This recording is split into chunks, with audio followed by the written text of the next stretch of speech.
Welcome to Bourbon Real Talk. I'm your host, Randy Sullivan, and I realized the other day, when you're watching me film in front of the whiskey wall, you only see about 100 of my bottles. But I have 768 bottles of whiskey, so if you want to see them and how I have it laid out, then stick around.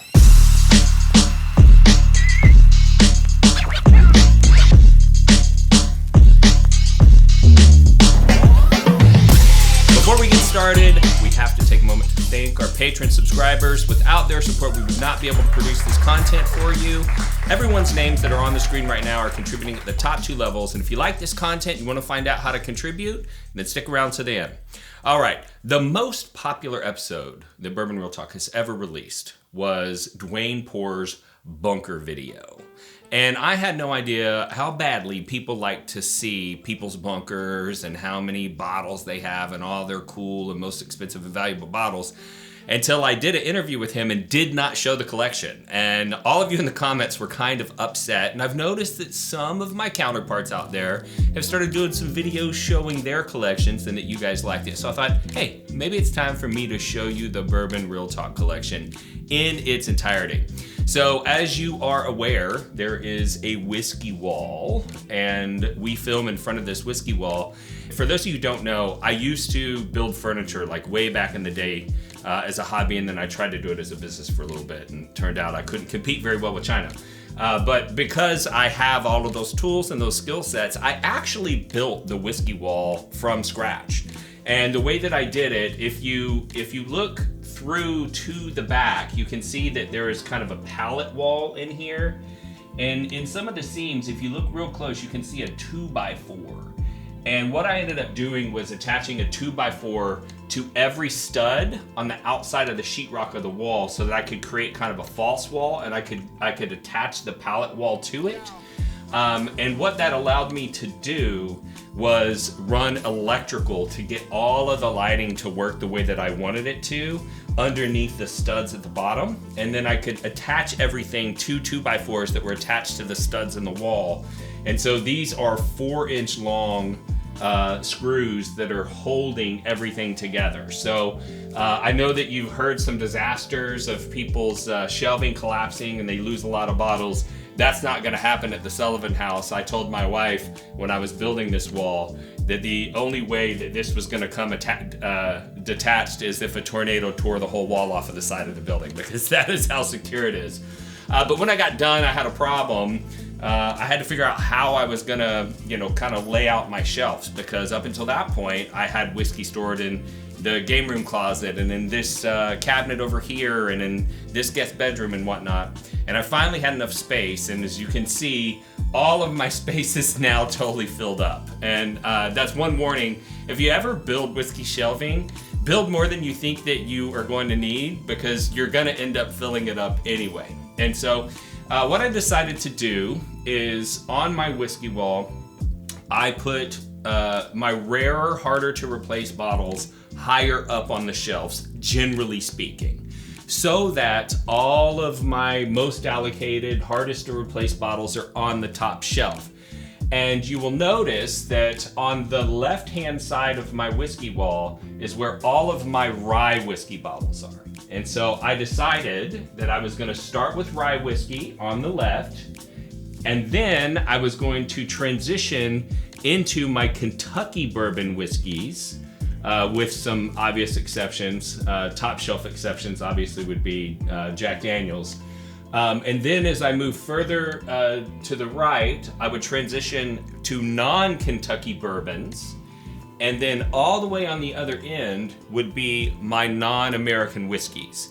And so anything that's Scotch, tequila, Japanese, Irish whiskey, all of that's going to be all the way over there on the right. And generally speaking, the higher up on the shelf you go, the harder it is to find and replace. And I do have a couple of other kind of special sections on my wall, one of which is what I call my untouchable shelf. And so you may have noticed that back here on this wall, there's some little figurines. On the right side, we have Ted Lasso. And on the left-hand side, we have a Thor bobblehead.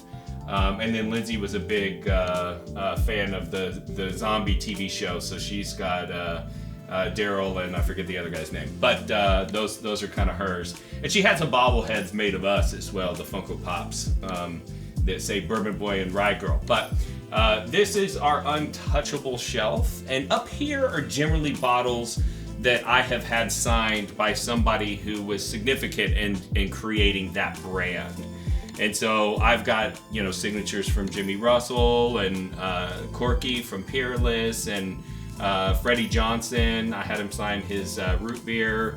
I've got a signed bottle from Charles from Bellmead, Bill Samuels.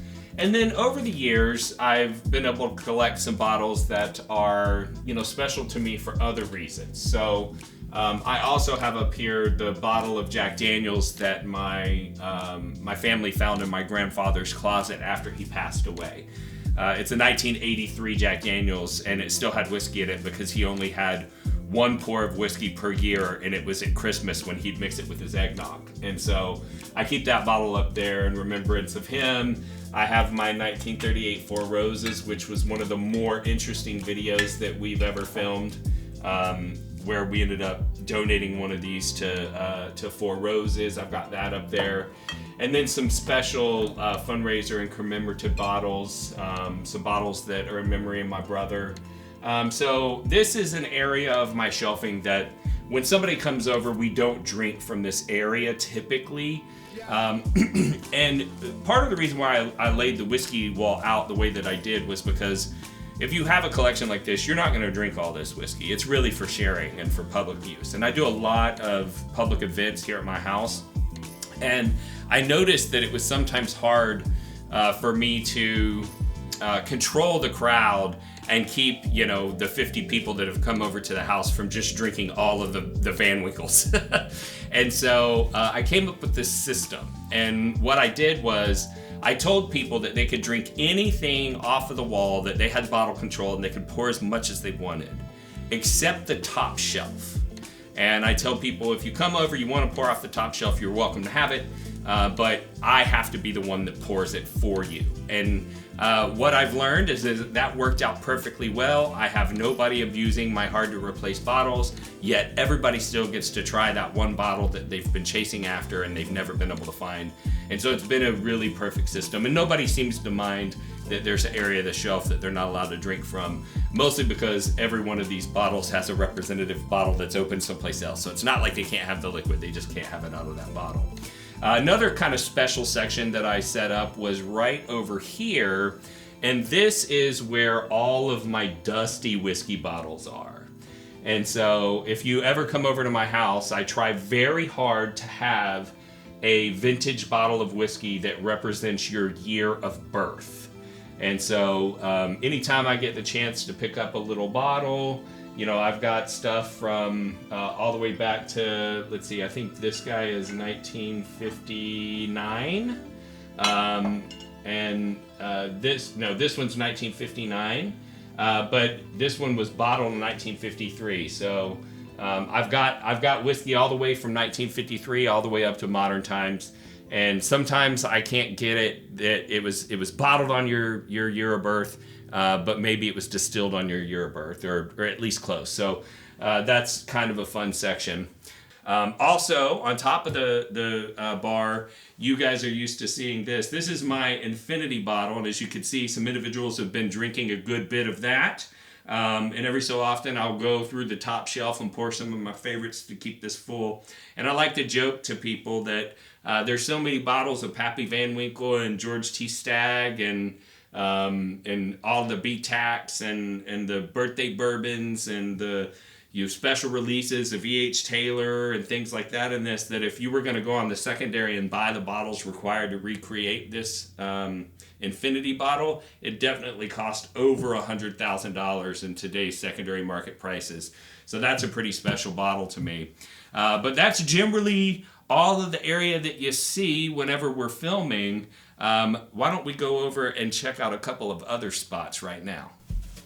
You know how those companies have like their own logo on a glass? Mm-hmm. Wouldn't that be cool if there was a website where you could go and like put your own logo on your whiskey glass that you drink like at home? Yeah, but like I would want a variety of glasses, like small drinking glasses, some larger neat glass, maybe like a rocks glass. Sure. And what about a tumbler? Yeah, like the Yetis. Like the Yeti tumbler. Yeah, that'd be, dude. If you could get your logo on that, that'd be awesome. Like imagine like even like plastic glasses. Imagine you're like at the pool, right? And you've got like your own whiskey club or your own name or something like on your little plastic glass you're drinking out of at the pool. That would be awesome. And like, you know how sometimes when you're at a bottle share and you gotta clean your glass out because you're gonna take a real small pour and like if you could get like a custom like lint-free rag, that'd be really cool. With your logo on it? With your logo like on it. Yeah, and not just that, dude. What if, you know how you're always getting samples, right? Yeah. So like you have your box, it's like just a blank wooden box, but what if on top of there you had like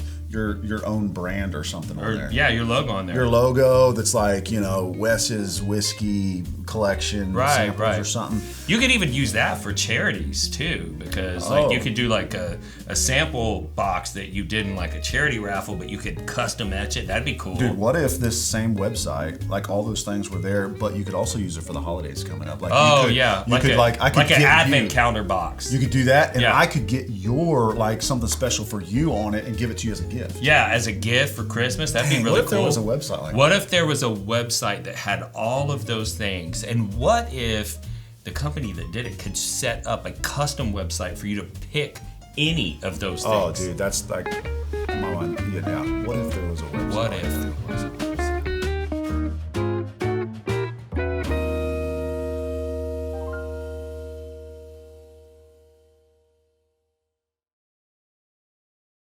So now we're in the corner of the room that's normally behind the camera.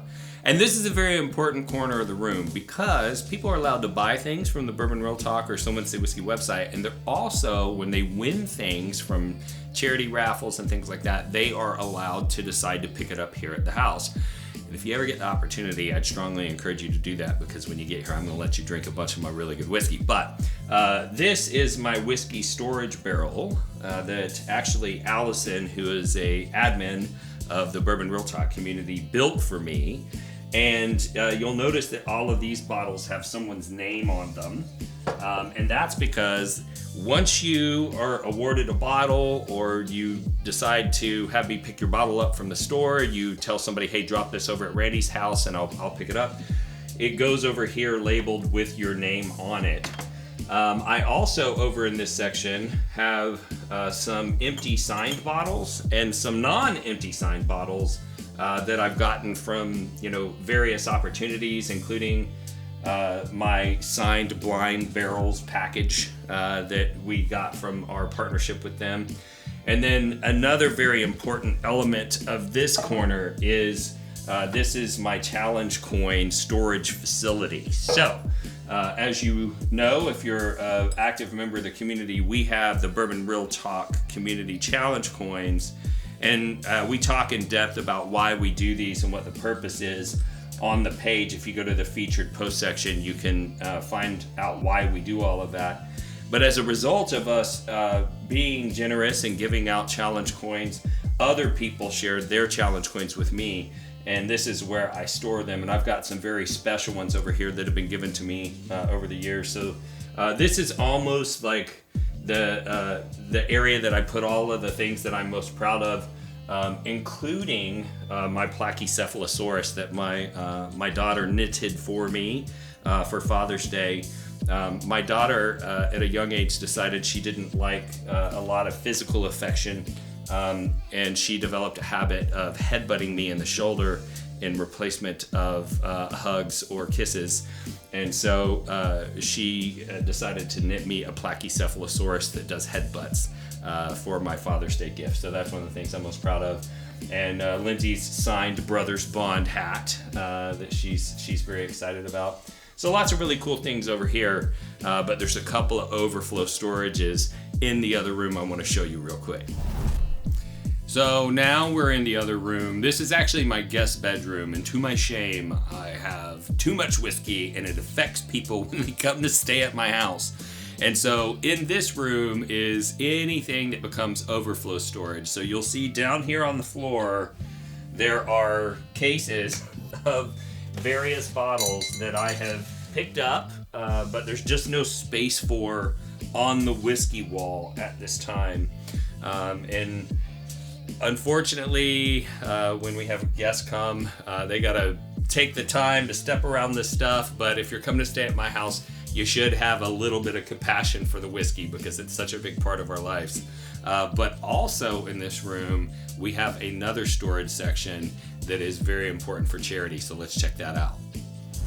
Well, sorry if the lighting's not great at this location, but this is an old armoire that we ended up having to turn into storage. So a lot of people don't know this, but our company, Bourbon Real Talk, provides all of the website management and shipping services for any products that are sold on the Prideful Goat website.